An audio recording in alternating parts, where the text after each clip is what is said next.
പ്രാവിന് മാത്രം ഒരു ഒരു ഒരു പ്രത്യേകതയുണ്ട്. നമ്മൾ പ്രാവ് കുഞ്ഞുങ്ങൾക്ക് അടയിരിക്കുന്ന കൂട്ടിൽ ചെന്ന് നമ്മൾ മുട്ട എടുത്താൽ വെള്ളപ്രാവ് നമ്മളെ ആക്രമിക്കില്ല.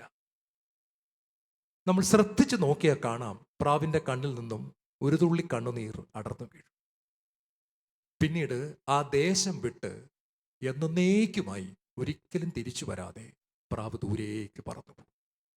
നമ്മളെ ഒന്നും ഉപദ്രവിക്കാതെ, അല്പം പോലും നമ്മളോട് കോപം കാണിക്കാതെ ആ ദേശം വിട്ടു പോകുന്ന പ്രാവിനെ നമുക്ക് കാണാൻ സാധിക്കുന്നു. പ്രാവിനെ കുറിച്ചുള്ള പഠനമാണ് ഞാൻ പറഞ്ഞത്.